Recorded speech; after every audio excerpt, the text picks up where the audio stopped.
Hello दोस्तों, कैसे हो आप सभी। मैं सुभाष नौखवाल, हिमालय क्लासेस हनुमानगढ़ से। हमारा जो पिछला टॉपिक था भारत की स्थलीय सीमा और जलीय सीमा, उस पर बात की थी और आज हमें केवल स्थलीय सीमा के बारे में बात करनी है। तो यहाँ देखते हैं हम आज का टॉपिक होगा हमारा भारत की स्थलीय सीमा। थोड़ा सा पीछे का रिवाइज कर लेते हैं हम। पीछे हमने बात की थी भारत की सीमा रेखा, भारत की सीमा रेखा। इसको हमने दो हिस्सों में बांटा था। एक हमने बात की थी स्थलीय सीमा और दूसरी हमने बात की थी जलीय या तटीय सीमा। भारत की इस सीमा रेखा को हमने दो हिस्सों में बांट दिया था, स्थलीय सीमा और जलीय सीमा रेखा। भारत की सीमा रेखा की कुल लंबाई आपको बताई थी 22,716.6 किलोमीटर। इसमें से जो स्थलीय सीमा रेखा है उसकी लंबाई हमने चर्चा की थी 15,200 किलोमीटर और जलीय सीमा रेखा इसकी बात की थी 7,516.6 किलोमीटर इसकी लंबाई की बात की थी। जो स्थलीय सीमा रेखा है, अगर उसके बारे में देखें हम, तो ये स्थलीय सीमा रेखा भारत की यहाँ से लेकर ये जो प्रदेश है यहाँ तक। ये बात करें हम गुजरात के साथ, यहाँ देखें हम राजस्थान के साथ, और ऊपर देखें इसके बाद ये पंजाब आ गया, इधर की बात करें जम्मू कश्मीर आ गया, और ये इस तरीके से ये भारत की स्थलीय सीमा रेखा की बात कर रहा हूँ मैं। जो डॉटेड रेड कलर से मार्कर से जो कर रहा हूँ मैं, ये सारी की सारी भारत की स्थलीय सीमा रेखा है। यहाँ आने के बाद में हमें नीचे जाना पड़ेगा, ये रही इस तरीके से, क्योंकि ये नेपाल है, ये हमारा हिस्सा नहीं है। तो एक बार लिख देता हूँ इसके अंदर मैं नेपाल।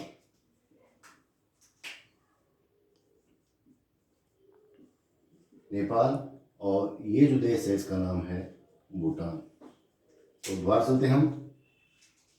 ये सीमा रेखा जो है ये स्थलीय सीमा रेखा है हमारी, ये नेपाल के साथ, उसके बाद में वापस ये सिक्किम और ये फिर भूटान आ गया, भूटान के साथ, और ये फिर आगे अरुणाचल प्रदेश आ गया हमारा। ये सीमा रेखा है भारत की। उसके बाद में नीचे आता है ये म्यांमार के साथ भारत की सीमा रेखा। इस तरीके से यहाँ तक हमारी स्थलीय सीमा रेखा है। इधर पाकिस्तान है, हमें थोड़ा सा इसे निशान लगाना पड़ेगा। ये देश पाकिस्तान है, ऊपर पड़ता है अफगानिस्तान, यहाँ पड़ता है ये चाइना देश, ये नेपाल, भूटान की हमने बात कर ली, ये देश है म्यांमार, और ये जो बीच का देश पड़ता है ये देश है बांग्लादेश। थोड़ा सा इसको भी हम थोड़ा सा देख लेते हैं। ये पूरा पूरा बांग्लादेश है। इस बांग्लादेश को तीन तरफ से भारत घेरे हुए है। ये यहाँ से लेकर यहाँ तक ये बांग्लादेश है। ये रहा। तो आज हमें केवल बात करनी है स्थलीय सीमा रेखा की।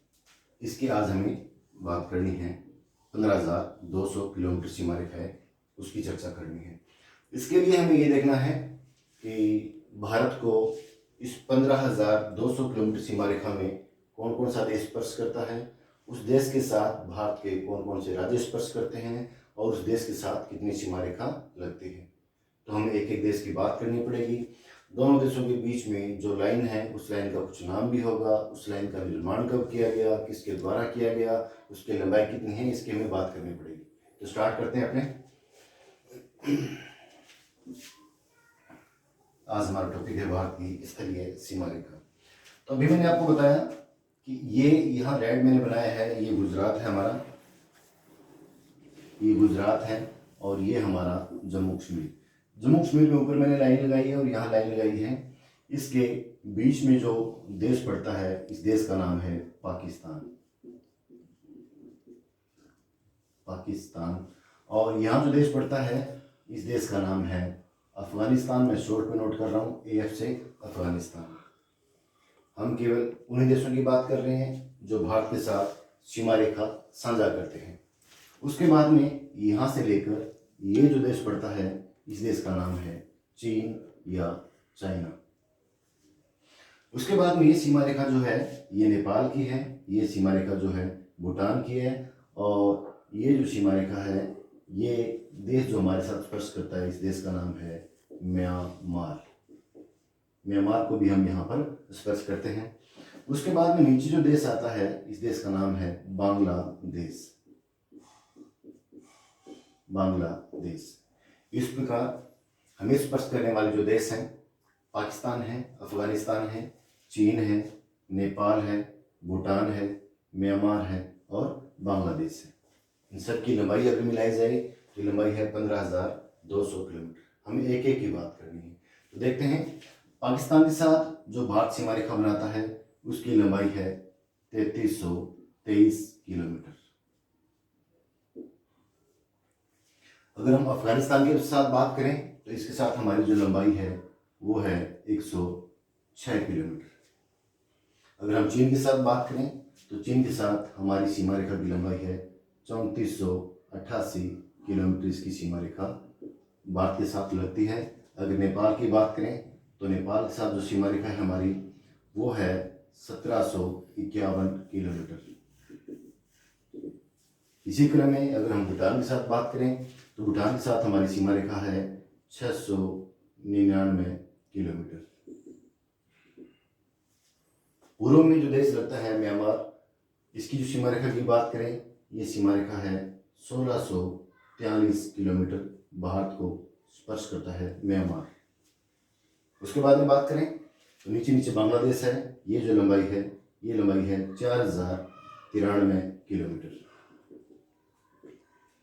इस प्रकार पाकिस्तान के साथ भारत सीमा रेखा बनाता है 3323 किलोमीटर। अफगानिस्तान के साथ बनाता है 106 किलोमीटर। चाइना के साथ बनाता है 3488 किलोमीटर।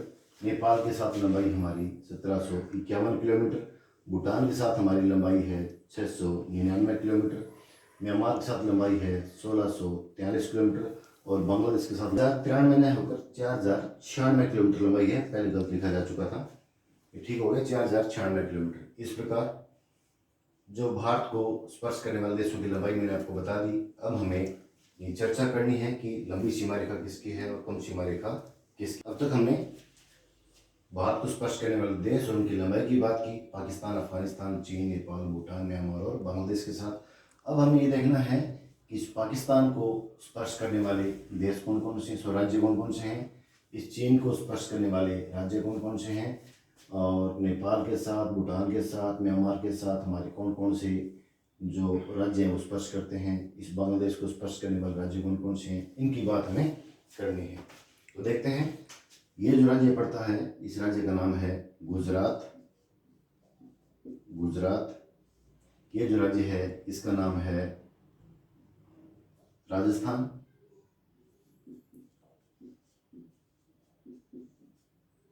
इस राज्य का नाम है पंजाब। ये राज्य है जम्मू कश्मीर। इस प्रकार इस पाकिस्तान के साथ सीमा रेखा बनाने वाले हमारे कितने राज्य हैं?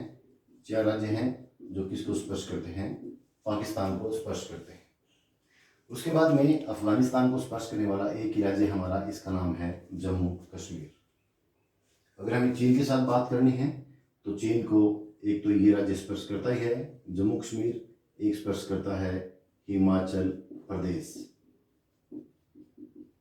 हिमाचल प्रदेश। दूसरा जो राज्य, तीसरा जो राज्य लगता है उसका नाम है उत्तराखंड। उसके बाद देखो आप, नेपाल आ गया। नेपाल के साथ हमारी सीमा रेखा लगती है। हमें सिर्फ बात कर रहे हैं चीन की। चीन को ये स्पर्श कर रहा है, चीन को ये हिमाचल स्पर्श कर रहा है, चीन को उत्तराखंड स्पर्श कर रहा है। अब यहाँ की सीमा रेखा नेपाल के साथ है तो यहाँ कोई हमारी सीमा रेखा चीन के साथ नहीं है। यहाँ आते हैं हम, ये जो राज्य पड़ता है हमारा बीच में, इस राज्य का नाम है सिक्किम। सिक्किम सीधे रूप से चीन के साथ सीमा रेखा बनाता है, तो नोट कर लेते हैं सिक्किम। सिक्किम। उसके बाद में फिर भूटान आ गया और ये जो राज्य है हमारा, ये सीमा रेखा बनाता है चीन के साथ और इस राज्य का नाम है अरुणाचल प्रदेश। पूर्ववर्ती राज्य है, ये रहा हमारा अरुणाचल प्रदेश। इस प्रकार चीन के साथ कुल मिला के हमारे 5 राज्य सीमा रेखा बनाते हैं। ये 5 राज्य ये आपके सामने हैं, जम्मू कश्मीर, हिमाचल, उत्तराखंड, सिक्किम और अरुणाचल प्रदेश। अब हमें बात करनी है म्यांमार के साथ। तो ये म्यांमार है, यहाँ पर लिखा था म्यांमार, इसको स्पर्श करने वाला पहला जो राज्य है मैं शॉर्ट में नोट कर रहा हूँ, अरुणाचल प्रदेश AP, पूरा नाम इसका ऊपर लिखा हुआ है। ये राज्य सारे के सारे इस देश को स्पर्श करते हैं, इसका नाम अरुणाचल प्रदेश, सॉरी म्यांमार। ये जो राज्य पड़ता है हमारा, इसका नाम है नागालैंड। ये जो राज्य है मणिपुर, और ये राज्य है इसका नाम है मिजोरम। मिजोरम। इस प्रकार हमारे कुल मिला के 4 राज्य ऐसे हैं जो म्यांमार को स्पर्श करते हैं। अब हमें बात करनी है बांग्लादेश के साथ। तो बांग्लादेश ये रहा, और इसको स्पर्श करने वाले राज्य हमारे कौन कौन से हैं। तो मैं टोटल कर रहा हूँ। ये जो राज्य हमारा है इसका नाम है पश्चिमी बंगाल। ये पश्चिम बंगाल यहाँ तक है पूरा पूरा, इसको घेरता है। और उसके बाद में ये जो राज्य आता है, इस राज्य का नाम है असम। इस राज्य का नाम है मेघालय, इसका नाम है, ये नीचे नोट करते हैं सारे के सारे। ये जो राज्य स्पर्श करता है लिखा हुआ है मिजोरम, जो सीमा रेखा बनाता है इस बांग्लादेश के साथ। ये जो राज्य है इसका नाम है त्रिपुरा, ये भी सीमा रेखा बनाता है। इस राज्य का नाम है मेघालय, ये भी पूर्व की तरफ से सीमा रेखा बनाता है बांग्लादेश के साथ। और अंतिम ये जो राज्य है इसका नाम है असम। असम, और इस राज्य का नाम है पश्चिमी बंगाल। पश्चिमी बंगाल। ये देखो आप, ये बीच में देश है बांग्लादेश, और इधर मिजोरम, त्रिपुरा, मेघालय और ये असम पूर्वी दिशा से इसको घेरे हुए हैं। पूर्वी दिशा से बांग्लादेश के साथ सीमा रेखा साझा करते हैं। अगर हम पश्चिम की बात करें तो पश्चिम में ये पश्चिमी बंगाल लिखा हुआ है, इस नाम से स्पष्ट है। पश्चिम में बांग्लादेश को सिर्फ एक ही राज्य घेरता है, उसका नाम है पश्चिम बंगाल। पूर्व में 4 राज्य घेरते हैं, तो ये पूर्वी 4 राज्य। प्रश्न ये आ सकता है कि एकमात्र ऐसा राज्य है जो बांग्लादेश को पश्चिम दिशा से सीमा रेखा बनाता है या घेरता है। 3 ये दे देंगे और 1 ये दे देंगे, तो हमें देखना पड़ेगा कि पश्चिम बंगाल ऐसा राज्य है जो पश्चिम दिशा की ओर बांग्लादेश को स्पर्श करता है। तो अब तक हमने ये पढ़ा कि पाकिस्तान को स्पर्श करने वाले राज्य 4, गुजरात, राजस्थान, पंजाब और जम्मू कश्मीर। और जो अफगानिस्तान को स्पर्श करने वाला एक हमारा जम्मू कश्मीर है। चीन को स्पर्श करने वाले जम्मू कश्मीर, हिमाचल, उत्तराखंड, सिक्किम और अरुणाचल प्रदेश 5 राज्य हैं। म्यांमार के साथ 4 हैं, और ये बांग्लादेश के साथ हमारे कुल मिला के 5 राज्य स्पर्श करते हैं। तो थोड़ा मेंशन कर लेते हैं। 4 ये हो गया, 1 इसको स्पर्श करता है, 5 इसको स्पर्श करते हैं, 4 हमारे यहाँ लगते हैं और 5 ही हमारे यहाँ लगते हैं। अब 2 देश बच गए जिनकी हमने अब तक बात नहीं की, नेपाल और भूटान। उनके बारे में देखते हैं। नेपाल को स्पर्श करने वाला जो राज्य है, एक तो ये लगता है जिसका नाम यहाँ लिखा हुआ है उत्तराखंड, यूके में लिख देता हूँ यहाँ पर। एक राज्य नेपाल को ये स्पर्श करता है, इसका नाम है यूपी। और उसके बाद में ये राज्य भी इसको स्पर्श करता है नेपाल को, ये राज्य है हमारा बिहार। और एक ये राज्य थोड़ा सा लगता है, इस मैप में थोड़ी समस्या थी, ये लोग इस तरीके से बना दिए इसको हमने, ये रहा। तो ये पश्चिम बंगाल भी नेपाल को स्पर्श करता है, और ये सिक्किम है, ये भी इसके साथ सीमा रेखा बना। तो नेपाल को स्पर्श करने वाले हमारे 5 राज्य हो गए, उत्तराखंड, यूपी, बिहार, पश्चिम बंगाल और ये सिक्किम। यहाँ लिख देते हैं हम 5 राज्य। भूटान की बात करते हैं। भूटान को स्पर्श करने वाला एक ये हमारा सिक्किम है, ये हमारा पश्चिम बंगाल है, ये हमारा असम है, और ये हमारा अरुणाचल प्रदेश है। तो भूटान को स्पर्श करने वाले भारत के राज्यों की संख्या कितनी हुई? 4।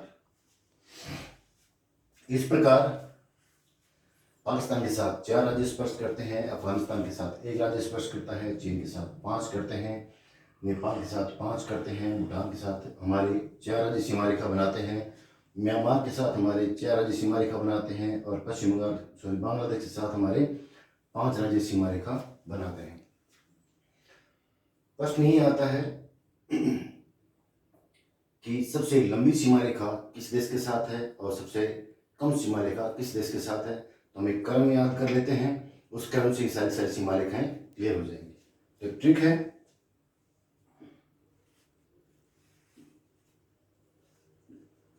बचपन में MBA। तो इनको देख लेते हैं थोड़ा हम आगे से रफ कर कर।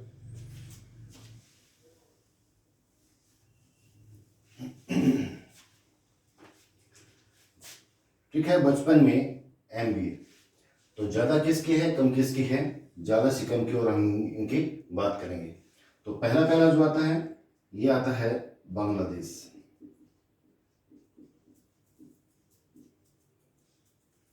कितनी है हम एक बार नोट कर लेंगे बाद में।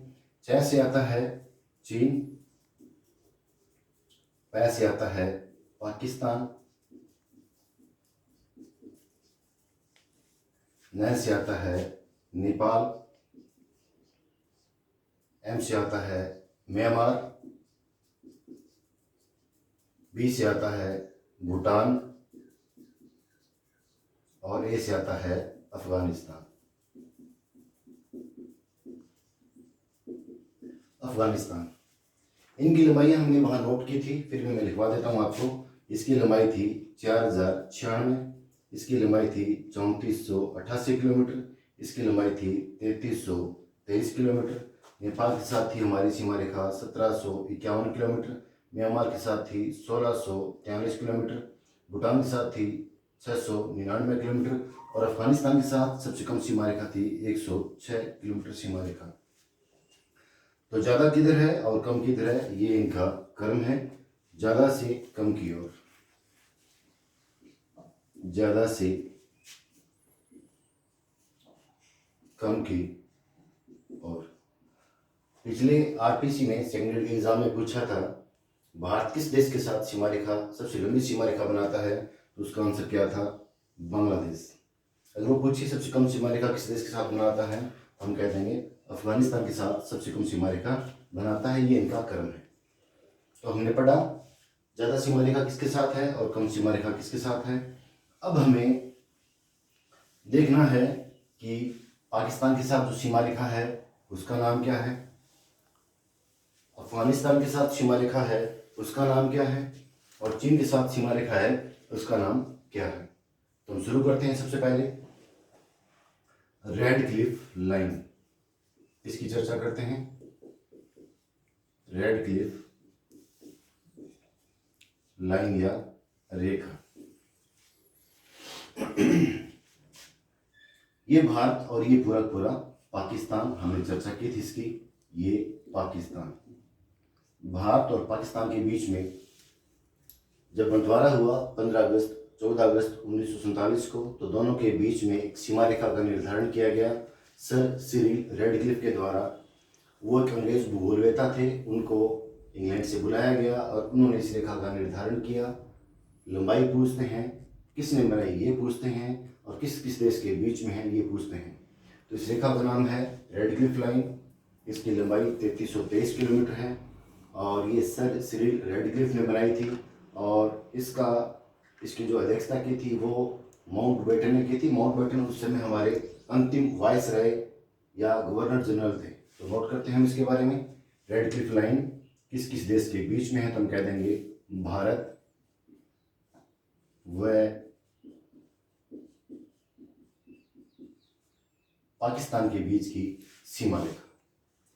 वो पूछे लंबाई बताओ कितनी है, तो हम लंबाई कह देंगे 3323 किलोमीटर इसकी लंबाई है। वो पूछे निर्माण कब हुआ, निर्माण की बात करें तो हम निर्माण कह देंगे 14 अगस्त से 17 अगस्त 1947 के मध्य इसका निर्माण किया गया। इसका निर्माण किसके द्वारा किया गया, हम लिखेंगे भूगोलवेता सर सिरिल रेडक्लिफ के द्वारा इसका निर्माण किया गया। अगर ये बात आ जाए किसकी अध्यक्षता में किया गया तो हम लिख देंगे हमारे अंतिम वाइसराय, जिनका नाम था लॉर्ड माउंट बेटन। इनकी अध्यक्षता में इस रेडक्लिफ लाइन का निर्माण किया गया था। तो हमने रेडक्लिफ लाइन की बात की। भारत और पाकिस्तान के बीच में लंबाई 3323 किलोमीटर है।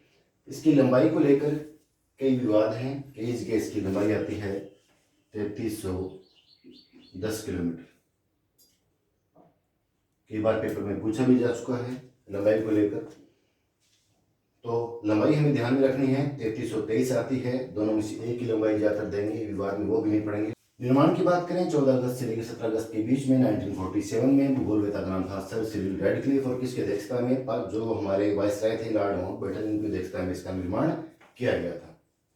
अब हमें दूसरी लाइन की बात करनी है जो भारत और अफगानिस्तान के बीच में है, उसकी बात करनी है, वो देख लेते हैं।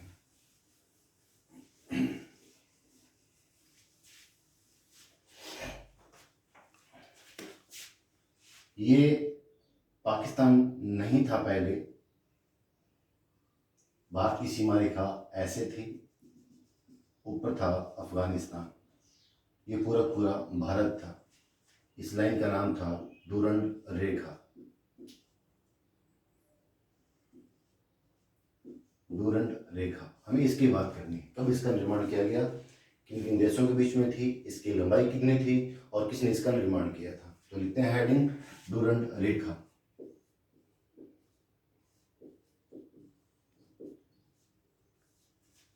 यहां से एक बार रफ कर देते हैं इसको।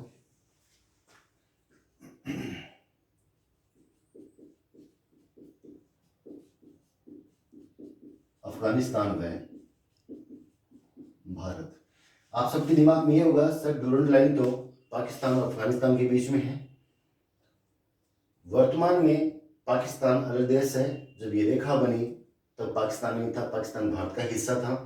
तो हमें उस हिसाब से इसको नोट करना। लास्ट में मैं आपको ये भी लिखवा दूंगा कि वर्तमान में ये पाकिस्तान और अफगानिस्तान के बीच में है। तो एक बार आप कंटिन्यू रहें। अफगानिस्तान और पाकिस्तान के बीच में इसका निर्माण किया गया 1896 ईस्वी में। और किसके द्वारा किया गया, सर मार्टिन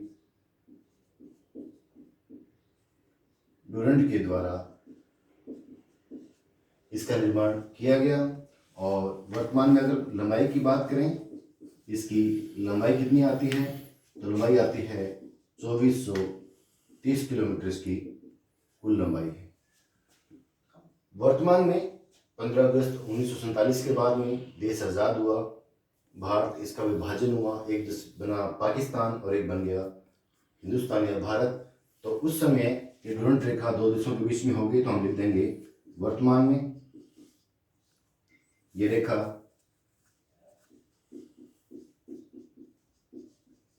अफगानिस्तान व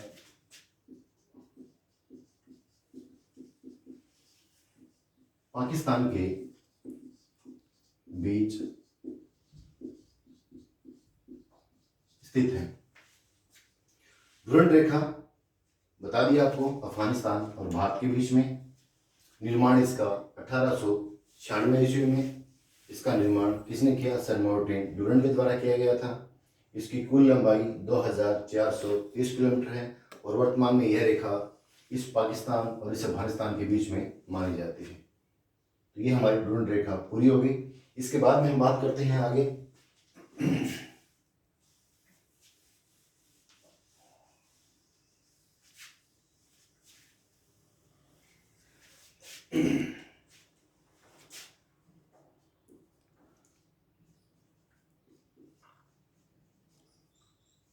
मैकमोहन रेखा। मैकमोहन रेखा चीन और भारत के बीच में है। वैसे तो चीन यहां से शुरू होता है, इनको एक बार हम साफ कर देते हैं इस तरीके से।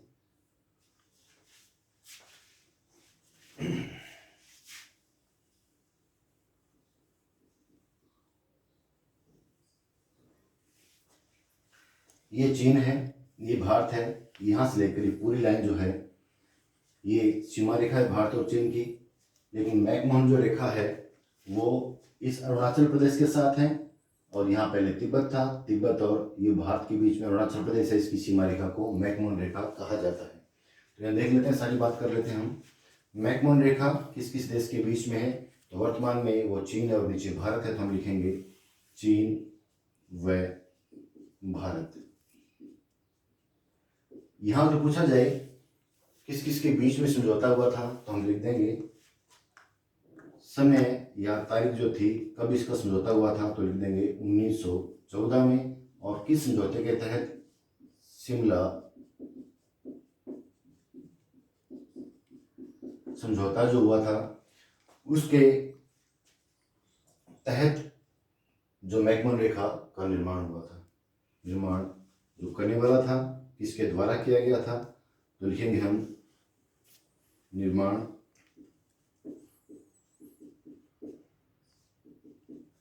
सर हेनरी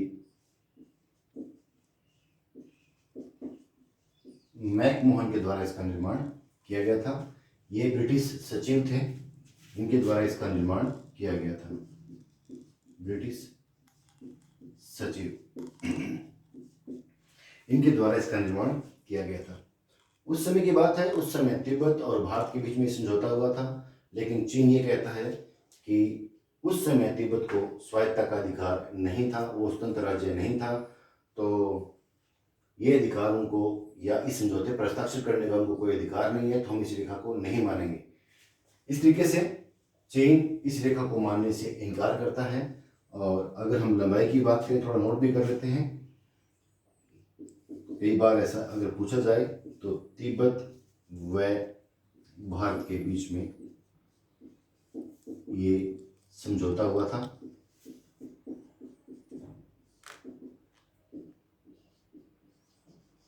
चीन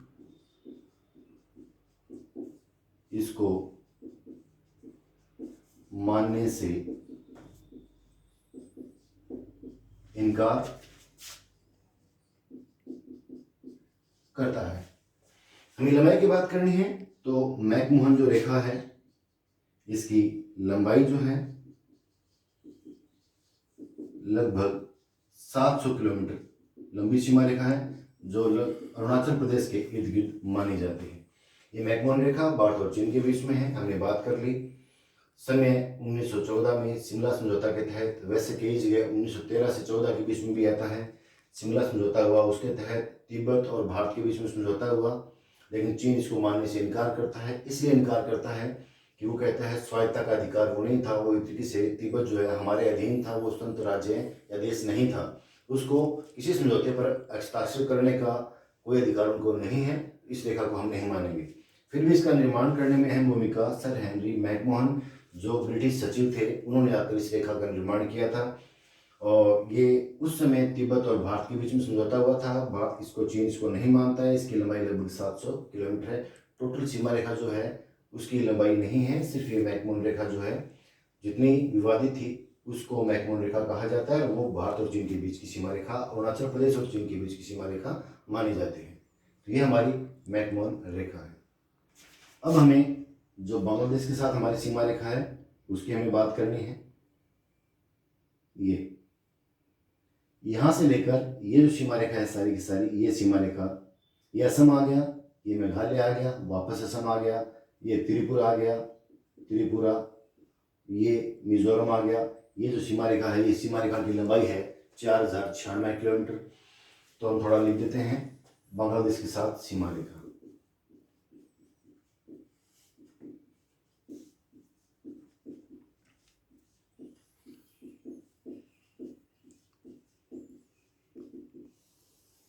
बांग्लादेश के साथ सीमा रेखा,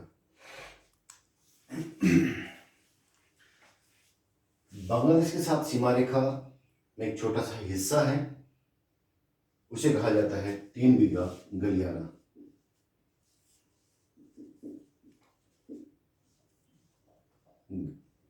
गलियारा या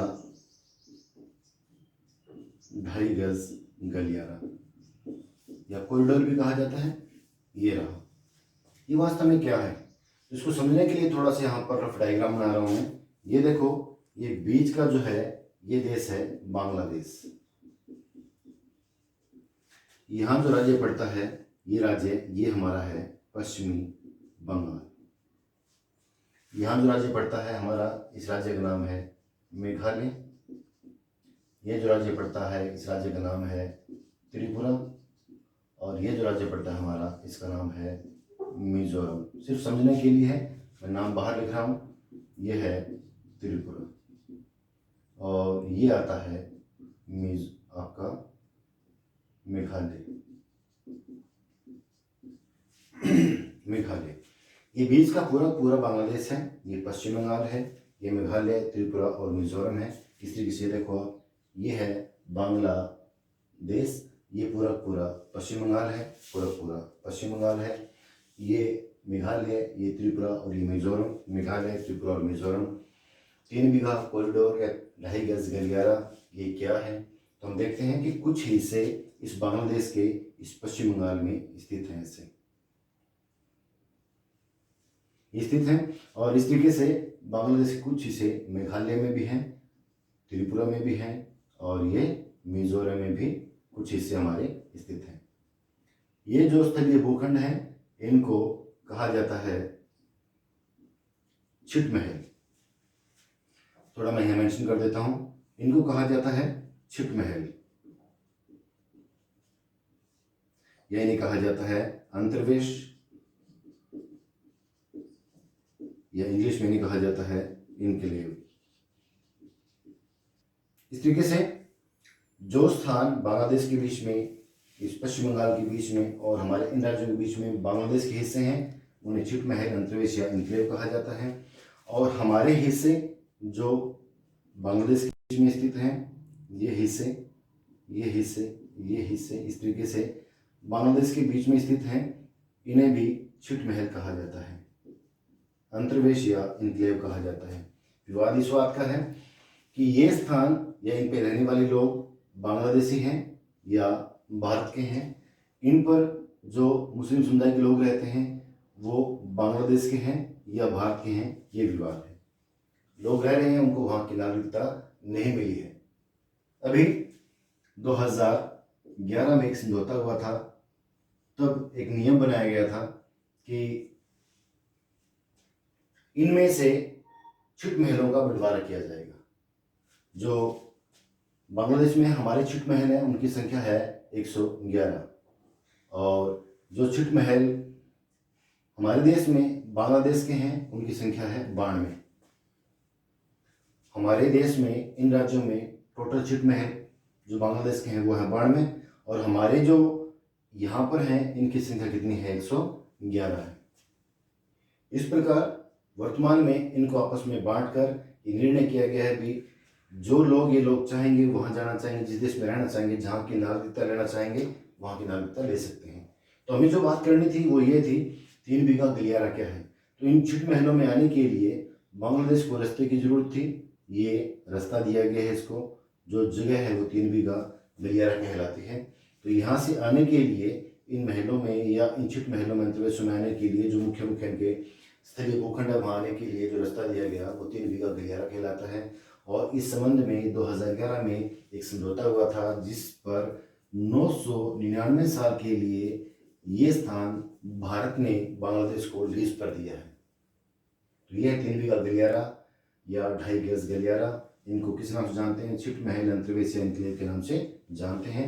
ये विवाद जो बांग्लादेश और भारत के बीच में था जो वर्तमान में क्लियर हो चुका है, साफ हो चुका है। अब हमें बात करनी है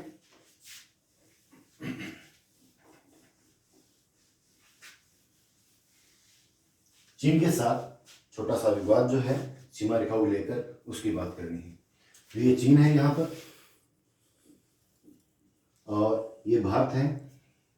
1959 में भारत ने तिब्बत के आध्यात्मिक गुरु दलाई लामा को यहाँ शरण दी थी, जिससे चीन ने नाराज होकर भारत पर आक्रमण किया था और भारत पर 2 राज्यों पर आक्रमण किया। एक तो किया जम्मू कश्मीर पर और एक आक्रमण किया उन्होंने अरुणाचल प्रदेश पर। जहाँ पर आक्रमण किया अरुणाचल प्रदेश पर, ये स्थान वो है जिसका नाम है तवांग। तवांग। और इस जम्मू कश्मीर पर जो आक्रमण किया, ये जो स्थान है, इस स्थान का नाम है अक्साई चीन। इस स्थान का नाम है अक्साई चीन। इस प्रकार 1962 में चीन ने भारत पर आक्रमण किया। आक्रमण का कारण क्या था? तो तिब्बत के आध्यात्मिक गुरु दलाई लामा को भारत में शरण देना। दोनों ही जगह पर चीन का अधिकार हो चुका था और भारत उस समय हार चुका था, लेकिन चीन ने इस तवांग से अपनी सेनाएं वापस हटा ली और इस पर अधिकार कर लिया। और ये वर्तमान जो अक्साई चीन है वो भारत का हिस्सा हुआ करता था 1962 से पहले, और वर्तमान में इस पर किसका अधिकार है? चीन का अधिकार है। ये जो लाइन है, मैं थोड़ा इसको डायरेक्ट कर रहा हूँ लाइन को। ये जो लाइन है, ये लाइन, इस लाइन को कहा जाता है LAC। इस लाइन को कहा जाता है LAC। इसको लिख देता हूं, लाइन ऑफ एक्चुअल कंट्रोल इसको कहा जाता है। LOC और LAC में अंतर है। अक्साई चीन और भारत के बीच में जो सीमा रेखा है उसे कहा जाता है लाइन ऑफ एक्चुअल कंट्रोल, और इस पर चीन का अधिकार हो चुका है, और जो तवांग है उसको उसने छोड़ दिया था, जिसको लेकर आज भी चीन हमारे साथ विवाद करता है। अब हमें बात करनी है पाकिस्तान के साथ सीमा रेखा को लेकर, LOC को लेकर। छोटा सा मैटर वो है, वो देख लेते हैं। ये जो हिस्सा है यहाँ का, ये हिस्सा, और उसके बाद में ये जो हिस्सा पड़ता है यहाँ पर, इसको दूसरे रंग से कर रहा हूं मैं।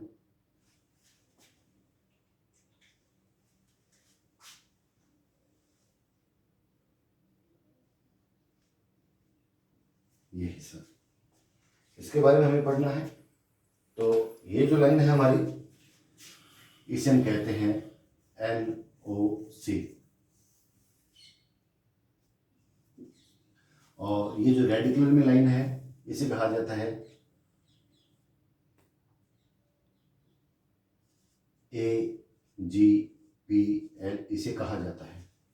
ये जो बीच का बिंदु आता है यहाँ पर, इसे कहा जाता है PTNJ 9842, 9842 इसे कहा जाता है। ये जो स्थान है यहाँ पर, ये कहलाता है संगम। 1965 में जब पाकिस्तान ने भारत पर आक्रमण किया था, और 1971 में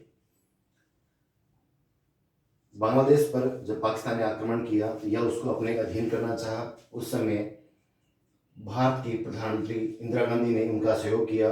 उसका फायदा उठाकर 1965 की लड़ाई को यहाँ पर उन्होंने बुनवा लिया, या इस POK को अपने अधिकार क्षेत्र में ले लिया। इस LOC का पूरा नाम है line of control. Line of control. ये POK है, इसका निर्माण किया गया था 2 जुलाई 1972, और ये जो है पाकिस्तान की प्रधानमंत्री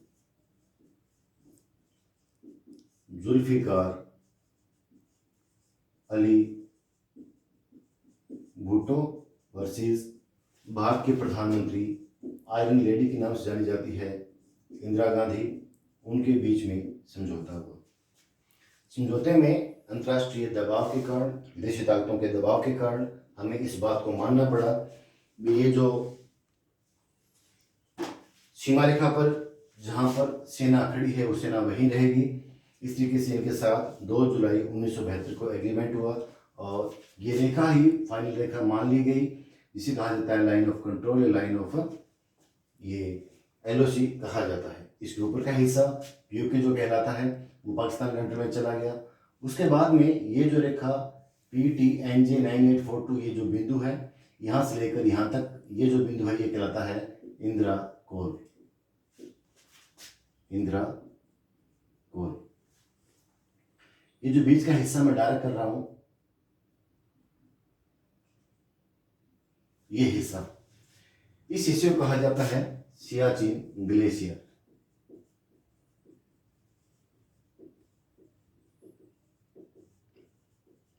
सियाचिन ग्लेशियर। इस सियाचिन ग्लेशियर को लेकर पाकिस्तान और भारत के बीच में लड़ाई हुई, युद्ध हुआ इंडिया के बीच में, और ये माना जाता है कि सबसे ऊंचाई पर होने वाला युद्ध था। और इस पर 13 अप्रैल 1984 को भारत ने विजय प्राप्त की और इस ऑपरेशन को नाम दिया ऑपरेशन मेघदूत।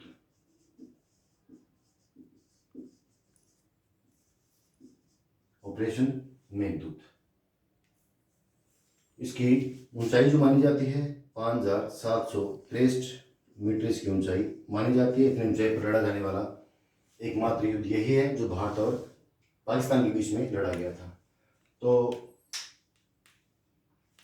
इसके बीच में जो सीमा रेखा थी सियाचिन ग्लेशियर पाकिस्तान के बीच में, उसका नाम था AGPL, और इसके पूरा नाम देखें तो इसे कहा जाता है एक्चुअल ग्राउंड पोजीशन लाइन, ये इसको कहा जाता है। तो ये हो गया हमारा पाकिस्तान POK वाला, ये सियाचिन ग्लेशियर वाला, अक्साई चीन वाला, और ये सियाचिन ग्लेशियर वाला जो वर्तमान में भारत के अधीन है, सबसे ऊंचाई पर स्थित है। और आज हमने सीमा रेखा की बात की, सीमा रेखा पर स्थित देशों की बात की, उनको स्पर्श करने वाले राज्यों की बात की। तो ये टॉपिक हमारा आज पूरा हो चुका है। लगभग सीमा रेखा वाला जो स्थलीय सीमा रेखा वाला मैटर है, सीमा रेखा को लेकर हमने पूरा कर दिया है। दोस्तों लगातार हमारे साथ बने रहिए, हिमालय क्लासेस के इस जो हमारा चैनल है इसके साथ जुड़े रहें। आगे नया टॉपिक स्टार्ट होगा, वो होगा भारत की जलीय सीमा रेखा। तो हमारे चैनल को अगर आपको अच्छा लगा, बढ़िया लगा हो तो इसे लाइक करें, शेयर करें, सब्सक्राइब करें। जय हिंद, जय भारत।